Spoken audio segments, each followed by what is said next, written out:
सुप्रभातम। हम लोग 10वां पाठा का अभ्यास कार्य कर रहे थे। प्रश्न संख्या 1 और 2 हो गया था। अब हम लोग प्रश्न संख्या 3 करेंगे। प्रश्न संख्या 3 में है स्थूलान पदान अवलंब्य प्रश्न निर्माणम कुरुत। स्थूल पदान्य यानी जैसे यह पंक्ति है ना, तो इसमें स्थूल पद जो दार्ट बोल्ड किया हुआ है, इसको अवलंब्य, इसको आधार बना करके प्रश्न निर्माण करना है ना। तो पहला प्रश्न देखते हैं क्या है। पहला है वृद्धोपसेविनः आयुर्विद्या यशो बलम न वर्धन्ते। इसके आधार पर करना है। तो प्रश्न निर्माण के लिए जैसा कि मैंने बताया था कि सबसे पहले देखेंगे कि किस विभक्ति में है, किस वचन में है और किस लिंग में है। तो वृद्धोपसेविनः षष्ठी विभक्ति बहुवचन है, और पुल्लिंग हो या नपुंसक लिंग हो, दोनों का रूप षष्ठी विभक्ति में एक ही वचन में समान होता है। तो यहाँ हो जाएगा वृद्धोपसेविनः षष्ठी बहुवचन। तो षष्ठी बहुवचन में क्या होता है, कस्य कयो केशाम, बहुवचन है केशाम, तो इसलिए वृद्धोपसेविनः की जगह हो जाएगा केशाम। तो पूरा आंसर क्या होगा, केशाम आयुर्विद्या यशो बलम न वर्धन्ते। और उसके बाद अंत में चूंकि प्रश्न निर्माण है, प्रश्न करना है, तो यहाँ क्वेश्चन मार्क कर देंगे। ठीक है, क्या होगा, केशाम आयुर्विद्या यशो बलम न वर्धन्ते, यहाँ प्रश्नवाचक चिन्ह। दूसरा देखिए, मनुष्य सत्यपूताम वाचम वदेत। यहाँ तो स्पष्ट नहीं हो रहा है कौन सा ज्यादा बोल्ड है। मान लीजिए आप यदि दोनों का देखते हैं, यदि मनुष्य है तो कह हो जाएगा, कह सत्यपूताम वाचम वदेत, और यदि सत्यपूताम होगा तो हो जाएगा कीदृशीम, है ना। सत्यपूताम यदि होगा तो हो जाएगा कीदृशीम। ठीक है, यदि मनुष्य है तो कह सत्यपूताम वाचम वदेत, और यदि सत्यपूताम होगा तो मनुष्य कीदृशीम वाचम वदेत। ठीक है, अगला देखते हैं, त्रिषु तुष्टेषु सर्वम तपः समाप्यते। तपः है अंडरलाइन, तपः बोल्ड लग रहा है, तो तपः की जगह पे हम कर देंगे किम, तो हो जाएगा त्रिषु तुष्टेषु सर्वम किम समाप्यते। हाँ, उसके बाद अगला प्रश्न देखिए, माता पितरौ नृणाम संभवे भाषया क्लेशम सहेते। यहाँ अंडरलाइन बोल्ड है माता पितरौ, तो माता पितरौ द्विवचन है ना, पुल्लिंग का द्विवचन, तो कह का कह कौ, तो इसलिए हो जाएगा कौ। तो कौ नृणाम संभवे भाषया क्लेशम सहेते, है ना। उसके बाद यहाँ है तयोः, तो तयोः जो है वह षष्ठी द्विवचन है, तो पुल्लिंग षष्ठी द्विवचन, तो पुल्लिंग षष्ठी द्विवचन कह का क्या हो जाएगा, कयोः, तो हो जाएगा कयोः नित्यम प्रियम कुर्यात्। ठीक है, उसके बाद चौथा प्रश्न है, संस्कृत भाषया वाक्य प्रयोगम कुरुत।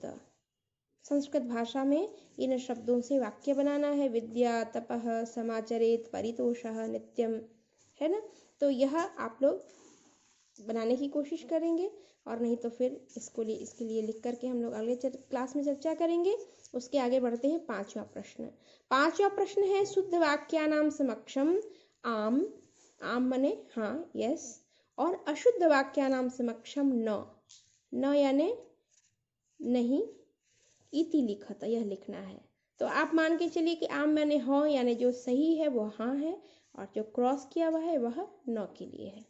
तो आप देखिए, अभिवादनशीलस्य किमपि न वर्धते।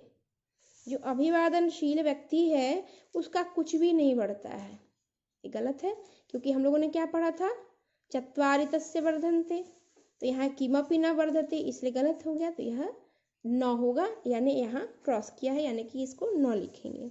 उसके बाद है माता पितरौ नृणाम संभवे कष्टम सहेते। ये सही है, क्योंकि हम लोगों ने यही पढ़ा था श्लोक में कि माता पिता मनुष्य के होने में कष्ट सहते हैं, तो इसलिए यह सही हो जाएगा, यानी आम। फिर है आत्मवशम तो सर्वमेव दुखम अस्ति। सर्वमेव दुखम अस्ति, सब कुछ दुखी है, क्या आत्मवशम, तो आत्मवश क्या दुख है, नहीं, है ना। क्या कहा था कि जो परवश है वह दुख है, जो आत्मवश है वह तो सुख है, तो यानी यह गलत हो गया, इसलिए यहाँ न हो जाएगा। उसके बाद है ये न पितरौ आचार्य च संतुष्टाः तस्य सर्व तपम समाप्यते। ये कह रहे जिसके द्वारा आचार्य माता पिता आचार्य संतुष्ट हो उसका सब तप समाप्त हो जाता है। तो ये बिल्कुल सही है ना, क्योंकि यही कहा था ना कि इन तीनों के संतुष्ट होने पर सब कुछ तप समाप्त हो जाता है, ये सही है। उसके बाद है मनुष्य सदैव मनः पूतं समाचरेत्। मनुष्य को हमेशा मन से पवित्र करके आचरण करना चाहिए, सोच समझ के। बिल्कुल सही है, तो इसलिए आम हो जाएगा। और मनुष्य सदैव तदेव कर्म कुर्यात् येन अंतरात्मा तुष्यते। मनुष्य को हमेशा वही काम करना चाहिए जिससे उसकी अंतरात्मा संतुष्ट हो, तुष्ट हो। तो यह बिल्कुल सही है, इसलिए यह भी हो जाएगा आम।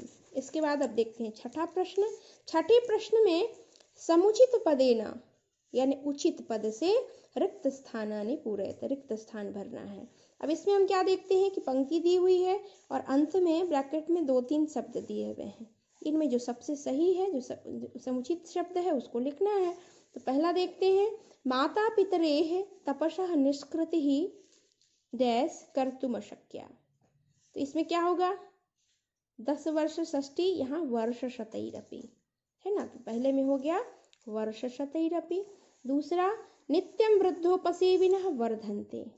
क्या पढ़ा था हम लोगों ने, चत्वारि, चत्वारि तस्य वर्धन्ते। तो यहाँ हो जाएगा चत्वारि। त्रिषु तुष्टेषु सर्वं समाप्यते। क्या था, तपः सर्वं समाप्यते। तो यहाँ हो जाएगा तपः, तपः सर्वं समाप्यते। उसके बाद है एतद् विद्यात्। क्या पढ़ा था, समासेन। एतद् विद्यात् समासेन लक्षणं सुख दुःखयोः। तो यहाँ हो जाएगा समासेन। उसके बाद है दृष्टिपूतं न्यसेत पादम। श्लोक में हम लोगों ने पढ़ा था ना, अच्छी तरह से देख करके पैर रखना चाहिए। दृष्टिपूतं न्यसेत पादम। उसके बाद है मनुष्यः मात्रा पित्रोः आचार्यस्य च सर्वदा प्रियं कुर्यात्। मनुष्य को माता पिता और आचार्य का हमेशा ऐसा काम करना चाहिए जिससे उनको प्रिय लगे। तो यहाँ प्रियम हो जाएगा, ठीक है। तो इस तरह से छठा प्रश्न हो गया। अब देखते हैं सातवां प्रश्न। सातवें प्रश्न में है मंजूषातः, यानी मंजूषा, ये जो बॉक्स दिया हुआ है, चित्वा चुन करके उचित व्ययन, उचित जो अव्यय है, माने इसमें जो भी उचित अव्यय दिया गया है उससे वाक्य पूर्ति करनी है। पहला देखते हैं, तयोः प्रियम कुर्यात्। इसमें क्या हो जाएगा, तयोः नित्यम प्रियम कुर्यात्।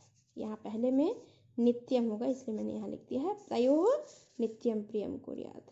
उसके बाद है दूसरा, कर्म करिष्यसि तादृशम फलम प्राप्स्यसि, है ना। तो यहाँ क्या है, यादृशम। यादृशम और तादृशम एक समान होता है, एक साथ लगता है, तो वही कह रहे हैं यादृशम कर्म करिष्यति, कर्म करिष्यसि तादृशम फलम प्राप्स्यसि। उसके बाद आ रहा है वर्ष शतैः निष्कृतिः न कर्तुं शक्या। तो यहाँ क्या था, वर्ष शतैः अपि, वर्ष शतैः अपि न तस्य निष्कृतिः कर्तुं शक्या। उसके बाद है तेषु त्रिषु तुष्टेषु तपः समाप्यसे। तो कह रहे हैं तेषु एव, तेषु एव, यहाँ पे है देखिए, तेषु एव त्रिषु तुष्टेषु तपः समाप्यते। और तथा है, तो आप जानते हैं कि तथा के साथ क्या लगता है, यथा। यथा तथा एक साथ प्रयुक्त होता है, तो यथा राजा तथा प्रजा, है ना। यथा राजा तथा प्रजा। और उसके बाद है अंतिम, यावत सफलः न भवति।